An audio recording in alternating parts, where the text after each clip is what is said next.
what I wanted to do with you guys today was, recently I've been getting a lot of people ask me a lot of questions. I'm like the go-to man for cycling for my, I suppose, all my Facebook friends that aren't really cyclists. There's a lot on there that are, but there's a lot that aren't.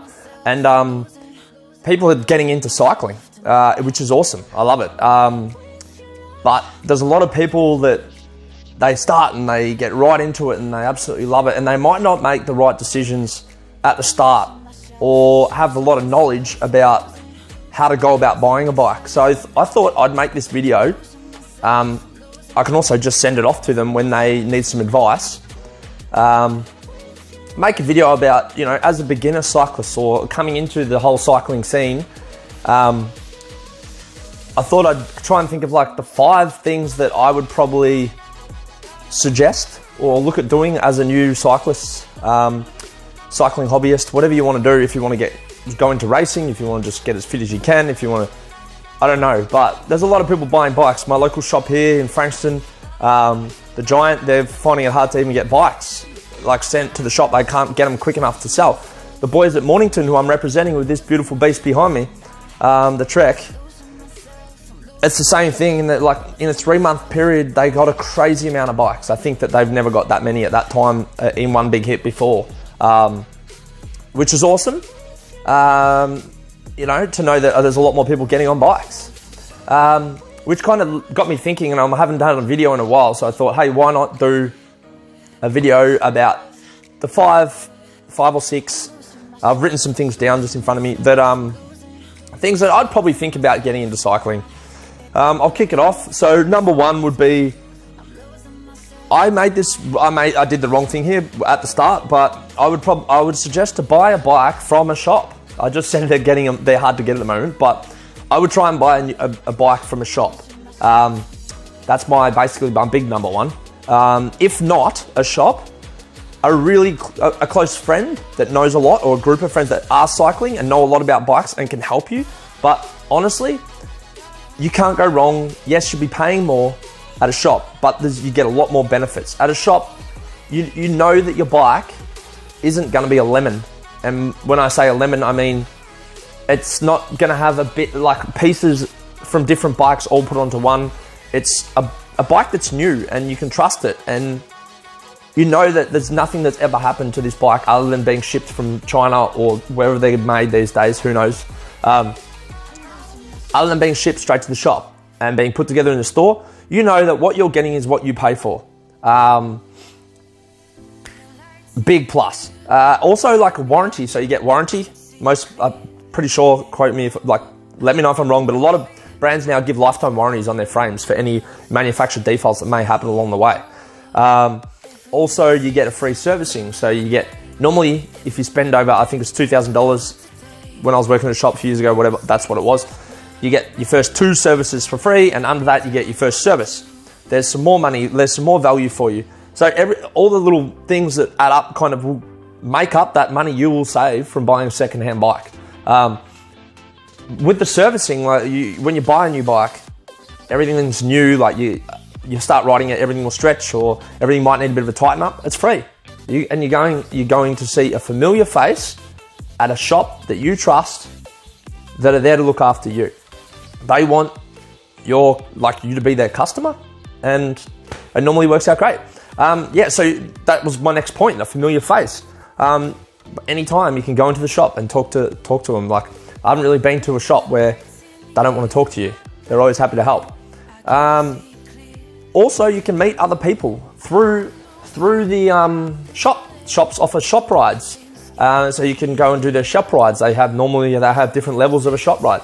So you're also meeting people in your local area. That's point number 1.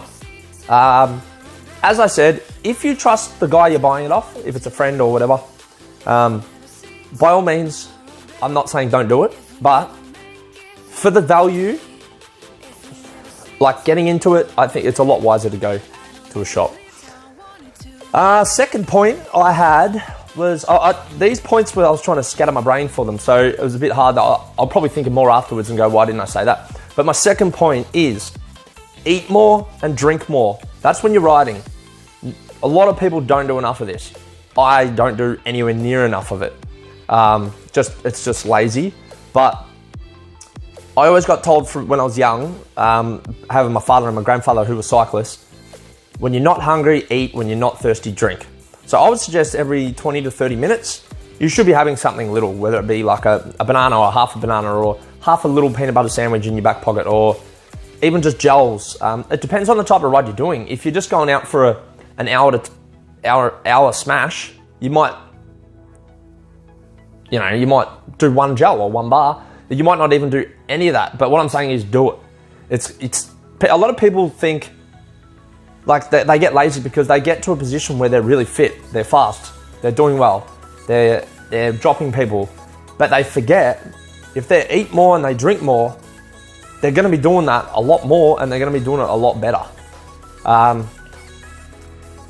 It's just my personal opinion, and it helps with recovery, everything.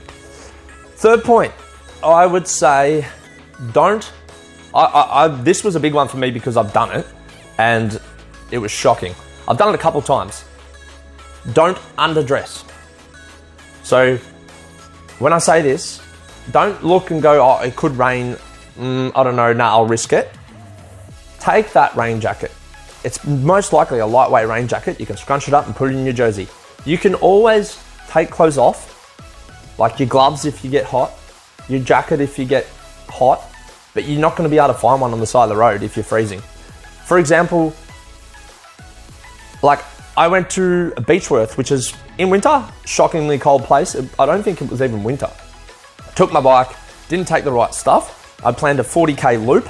I got 8 kilometers down the road, had to get off my bike, thought I was going to spew. I was that cold. On the way back, on the 8 kilometers back, I don't think it was even 8, it was probably like 4 or 5. I had to stop again to lay on a park bench because I was shaking that bad. Do not underestimate the weather. Spend the money. I've only recently just started doing it. A friend of mine just said, you're an idiot, just do it. So I did. Pay for the good stuff. I know it's expensive, but once you buy it once, it lasts so much longer than the other stuff, and it actually works. So a lot of brands will tell you, that things are water repellent. So you're like, oh, that sounds good. No, make sure you get what you're paying for, and trust me, spend that a little bit of extra money to get good stuff. It's well worth it. The fourth thing I would suggest was this also. This is by experience. Get a professional to give you a bike size. Go into a shop, speak to them, find out what size you would be before you even go and purchase your bike. I once bought 3 or 4 bikes ago. I had an Orca. It was too small and I was getting a few knee problems. I still actually get a little niggle in my knee because of that bike. I did do a stupid 300 kilometer ride in a day, but it was because the bike didn't fit me.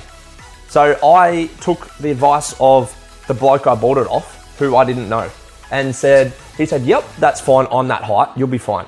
Got it. It wasn't fine.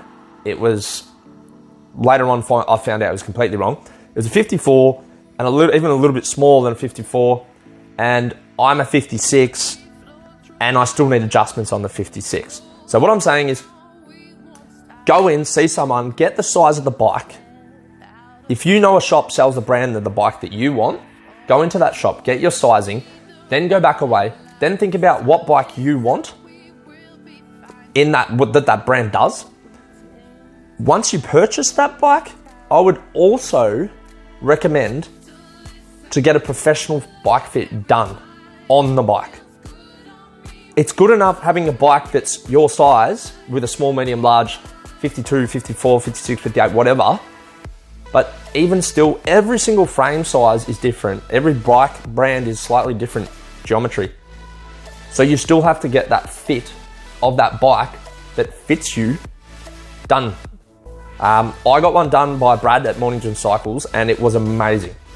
It wasn't even the full extensive fit. It was the slightly cheaper one, and it was still two hours with him and me, and him just it was great. So I strongly suggest that. And for anyone who has injuries, back problems, knees, whatever, it's a must in my eyes. It's kind of like, I don't know, running in bare feet.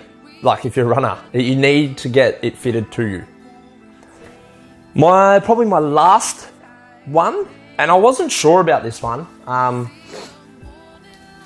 but I was tossing up between a couple of different ones, but I went with it. And for my last 5th point coming into cycling, I would say if you can, join a club, a cycling club, or even try and get into a group of cyclists that are in your area. Guys that know stuff, guys that have been doing it for a while, guys that are experienced with things, guys that know how to ride on the road properly, have the right cycling etiquette. When you join a club, it is great. It's good to meet new people. It's not always about racing. Clubs do a lot of club rides, weekends, during the week, training rides, social rides. And I personally have loved being involved in a club. Unfortunately, due to the COVID situation, we can't really take advantage of it at the moment, but it probably will be one of the best out of all these things you do, because you'll get all that advice of everything we've spoken about filtered through from the club. You get to meet the local cyclists in the area, which is always awesome. That's what it's all about. Cycling is social. You get to learn the etiquette of cycling, how to ride on the road. Here in Melbourne on Beach Road, I stay away. I might go there like on a nice day in summer just to show off the bike and take a few cool Instagram photos, whatever. But it's like playing Frogger. There's so many people that you've got to duck and weave in and out of because they literally they haven't been taught how to ride on the road. I'm not having a go at them. Like, I'm just trying to get it out there that people need experience around them to know how to ride on the road. Also, you've got, not just with the club, you've also got access to coaching. Whether you want to just learn how to get fitter, or whether you want to learn how to race, or lose weight. There's so many different areas of reasons people get into cycling. So you've got access to coaching, you've got the help with the people around you, you've also got access to the racing if you want to go down that track, and also your diet. Like, people can advise you on how to eat to better your cycling and for your weight loss. But that's basically it. So they're kind of my points. If you guys have any other suggestions as well, pop in the comments below, because often people will read the comments below and it'd be good for them to see a few more points that you guys may have. That's it for this video. I just wanted to get a video out there, and I've been thinking about doing that one for a little bit just because of the amount of people that are starting cycling, which is awesome. Anyway, I might give you a tour of my shed's nearly done, as you can probably see. I did a part 2 video of my shed, and I'll show you around. Once it's all done, I've got a fireplace I'm about to hook up, and got my 50-inch plasma in front of me. Got my KO for my sport during these non-working times. And I'll probably do one of them in the next couple of days, just so you can check it out. But thanks for watching again, and I look forward to plenty more videos.